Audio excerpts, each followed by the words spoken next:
ডাকা শিবে এই দুনিয়া ছাড়িতে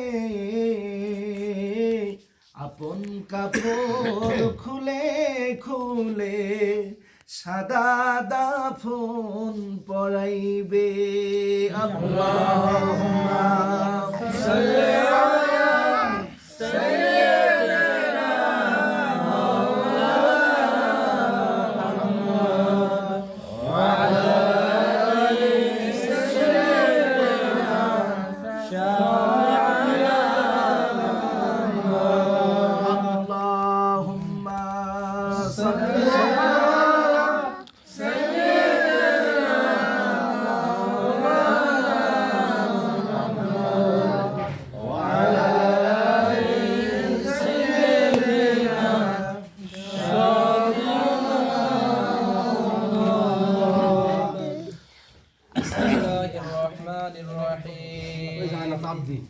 ما كان محمد على أحد من رجالكم ولكن رسول الله وخاتم النبيين وكان الله بكل شيء عليما اللهم صل على سيدنا مولانا محمد وعلى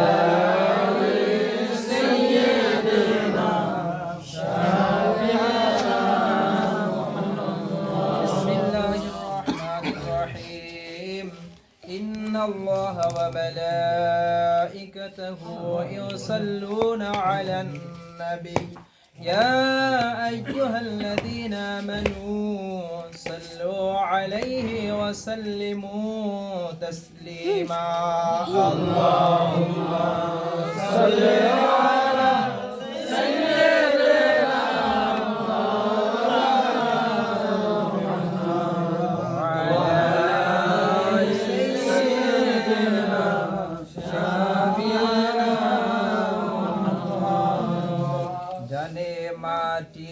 বামে মাটি নিচে মাটির বিছানা উপরের দিকে চেয়ে দেখো কাঁচা বাঁশের কারখানা আল্লাহুম্মা সাল্লি আলা সাইয়্যিদিনা মাওলানা মুহাম্মদ ওয়া আলা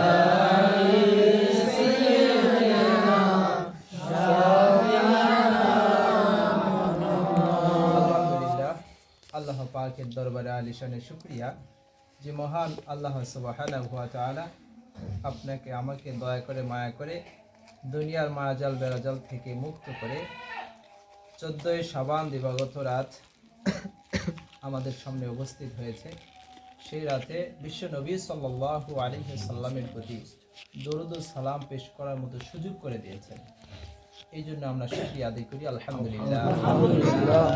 এই মুহূর্তে কত মানুষ, লাখো মানুষ বাজার ঘাট, ক্ষেত খামার কিংবা ব্যবসা বাণিজ্য, কোম্পানি, এনজিও বিভিন্ন জায়গাতেই কর্মব্যস্ততায় আছে, আছে না নাই? আছে। তারা কি এই সকল ফায়দামূলক কাজে অংশগ্রহণ করতে পেরেছে? পারে নাই। তারা নিজ নিজ ব্যস্ততায় সময় চলে যাচ্ছে। সময় চলেই যাবে।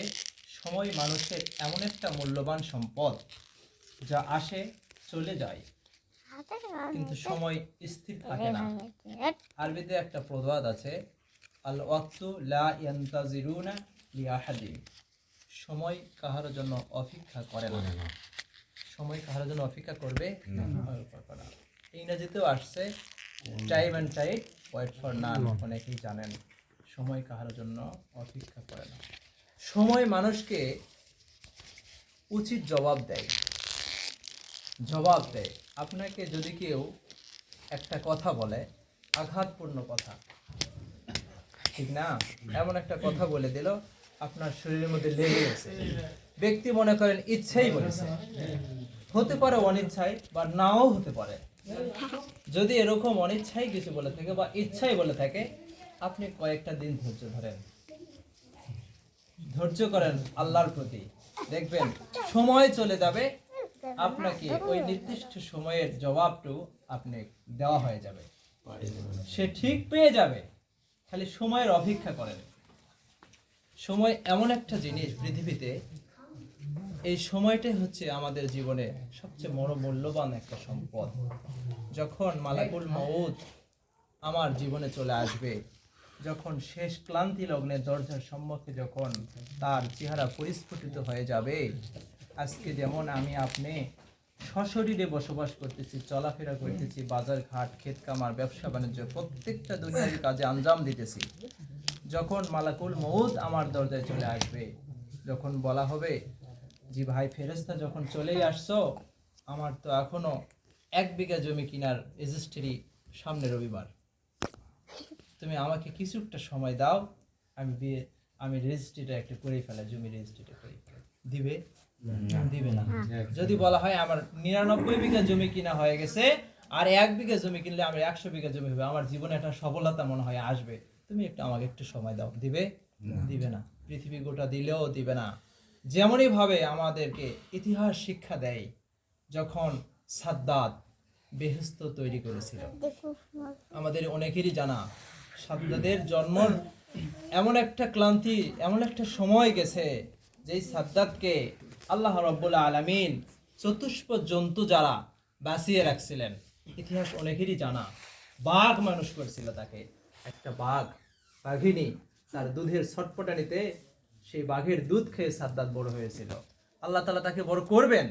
সেই সাদ্দাত যখন একটু বড় হলো, বোঝা শিখলো, আস্তে আস্তে আস্তে আস্তে করে যখন লম্বা চড়া ইতিহাস, যখন মানুষের সবকিছু বোঝা শিখে গেল, তখন সাদ্দাত যখন একটা পর্যায়ে রাষ্ট্র ক্ষমতা নিল, অনেক সম্পদের অধিকারী হয়ে গেল, তখন সাদ্দাত মনে মনে তৈরি করলো, মনে মনে সংকল্প করলো, যেই নবী আমাকে আসে জান্নাতের কথা বলে, জাহান্নামের ভয় দেখায়, ওই জান্নাত আমি ইচ্ছা করলে নিজেই তৈরি করতে পারবো, এটা কি কোনো আমার ব্যাপার হলো নাকি?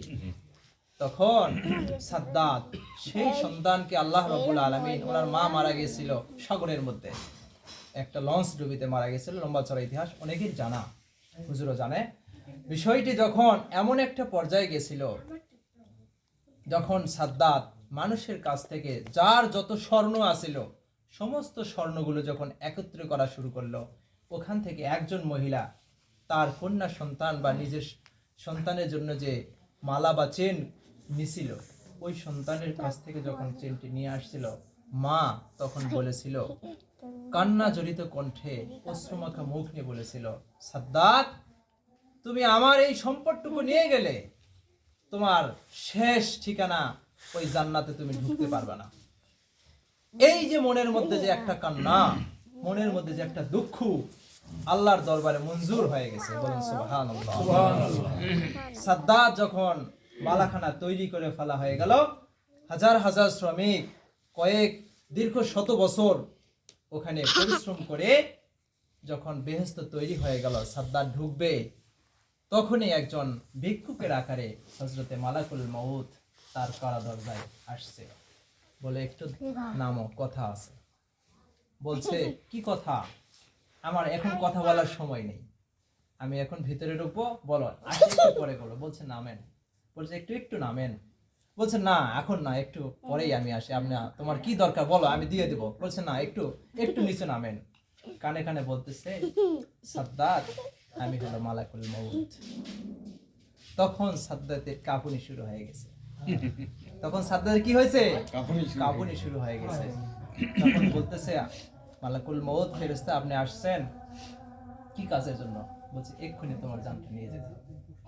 বলছে আমার এত স্বাদের জান্নাত আমি এত কষ্ট করে বানালাম, হাজার হাজার শ্রমিক বালাখানা তৈরিতে নিয়োজিত থাকলেও একটু সুযোগ দেন, এই সময়ের কথা থেকে আমি আনছি, একটু সুযোগ দেন, আমি খালি ঢুকবো আর বের হবো। বলছে না। ওই যে আল ওয়াক্তুল আয়ান্তাজিরুনা লিয়াহাদেন আয়াতে আসছে, মানুষের নির্ধারিত সময় ইজা জা আজালুহু, আয়াতে আসছে যে মানুষের নির্ধারিত সময় মওত হবে। 1 মিনিট 1 সেকেন্ডও আগ পাশে হবে না, পরেও যাবে না, আগেও যাবে না, জায়গায় ব্রেক। আপনারা যারা গাড়ি চালান অনেকেই জানেন, হাইড্রোলিক ব্রেক নামে একটা ব্রেক আছে না, যেখানে ব্রেক ওইখানে স্টপ। এরকম মালাকুল মউত তার চাইতে আরো তীক্ষ্ণ।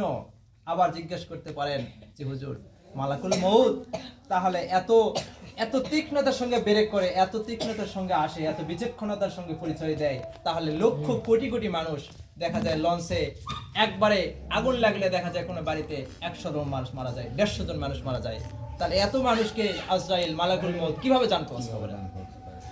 এটা একটা প্রশ্ন না? প্রশ্ন আমাদের মনের মধ্যে জাগে। এর উত্তর হলো খুব সহজ।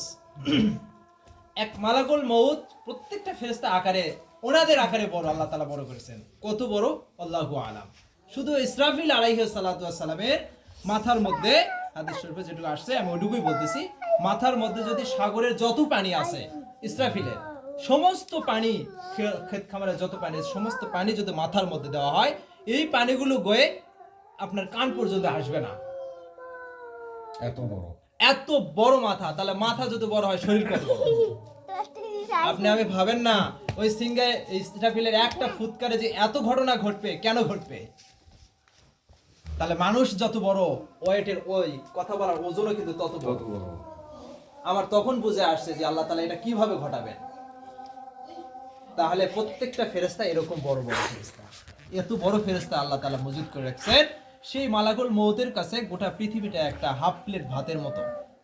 ফুল প্লেট না, হাফ প্লেট ভাতের মতো। আপনার কাছে যদি হাফ প্লেট ভাত দেওয়া হয়, মানুষ ভাতটা এক মুষ্টি দিয়ে আমরা উঠাইতে পারবো না? প্রায় উঠেই যাবে, প্রায় উঠেই যাবে। তাহলে আজরাইলের কাছে এটুকু কিছু না, কোনো ব্যাপার নয়। মুহূর্তের মধ্যে মালাকুল মউত আমার জানটা নিয়ে যাবে, প্রাণটাকে নিয়ে যাবে। এই জন্য দোস্ত বুজুর্গ আজিজ, আমরা যখন বসেছি এই মুহূর্তে আমাদের মনের মধ্যে এতটুকু সংকল্প আনা দরকার। আজকে জমা যেটুকু বললাম, নতুন খাটিয়া কার দরজায় চলে আসবে আমরা জানি না, জানি না। বাস্তব ঘটনা বলে শোনালাম। আমার দাদা দেখে সুন্দর বলেছিল, ওনার ভাগ্যে প্রথম জুটে গেছে। কাজেই আমরা আর যাই করি, আর যাই বুঝি, ক্ষেত খামার ব্যবসা বাণিজ্য যত সময় দেই, মসজিদের ভালো কাজে যত সময় দেই, আপনার মূল্য তখনই হবে যখন আপনার আমলে 1 নম্বরে নামাজ থাকবে। আপনার আমল নামায় যখন 1 নম্বর ইবাদতটা থাকবে, এরপরে সিরিয়াল ওগুলো। কারণ এটা ইমানের সাথে সম্পৃক্ত একটা ইবাদত। নামাজ নাই, ইমানে আপনার দুর্বল হয়েছে, ইমানই নাই। কারণ বান্দার সাথে স্রষ্টার এটাই মূল সম্পদ। জাহিলি যুগেও তারা যখন ঈমান আসছিল, সেই সাহাবায়ে কেরাম রাদিয়াল্লাহু তাআলা আনহুম, তারাও পর্যন্ত মুনাফিক ছিল, তারাও রাসূলের সঙ্গে যায় জামাতে নামাজ আদায় করত। তারা মনে করত যে আমরা যদি রাসূলের সঙ্গে জামাত নামাজ না পড়ি তাহলে আমার ঈমানই থাকবে না। কিন্তু ভিতরে ভিতরে আসে ঠিকই রাসূলের বিরোধিতা করত, কিন্তু প্রকাশ্যে ইবাদতটা ঠিকই করত। অনেকেই ভালো হয়ে গেছে, অনেকের কপাল হেদায়েত জোটে নাই। ফেরাউন মার্কা লোক তো থাকবেই, আবু জেহেল মার্কা তো লোক থাকবেই। তার বংশ কিয়ামত পর্যন্ত থাকবে। রাসূলের বংশ যেমন কিয়ামত পর্যন্ত থাকবে, আবু জেহেল, উতবা, শাইবা, ওয়ালিদ ইবনে মুগিরা, সাদ্দাক, হামান, কামান যারা ছিল তাদেরও বংশ কিয়ামত পর্যন্ত থাকবে। তারা তাদের কাজ হবে ফেকাতে এই মাসলাটা আসছে। আপনি আমি যে বলবো যে জিহাদ কিভাবে আসবে, অন্যায়ের বিরুদ্ধে কিভাবে প্রতিবাদ হবে, তাহলে ওই যে আবু জেহেলের বংশটা যে পরম্পরায় চালু থাকবে, তারা যে আপনার বংশ থেকে এভাবে এভাবে চালু থাকবে, ওরাই কোনো না কোনো একটা খুদ নিয়ে ইসলামের বিরোধিতা করবে। আর তখনই তাদের ভিতরে সংগ্রাম করা হচ্ছে জিহাদ। এইভাবে জিহাদ চালু থাকবে কিয়ামত পর্যন্ত। তখন আমার বুঝে আসে, যখন পড়ছিলাম। সম্মানিত হাজিরিন, আমরা যেন আমাদের হৃদয়টাকে, মনটাকে ইসলামের খাতিরে নরম করে দেই। আর যাই করি আল্লাহ তাআলা আমার তৌফিক দান করে। সকলে বলি আমিন। দরুদ পড়ি। আল্লাহুম্মা সাল্লি আলা সাইয়্যিদিনা মাওলানা মুহাম্মাদ ওয়া আলা আলি সাইয়্যিদিনা শাফিয়ানা মুহাম্মাদ। সময় আরো তো যেতে হবে, শেষ করে দেই নাকি? তাহলে আমরা কবরের উদ্দেশ্যে সালাম দিয়ে সংক্ষেপে কিছু পড়ি নেই। আসসালামু আলাইকুম।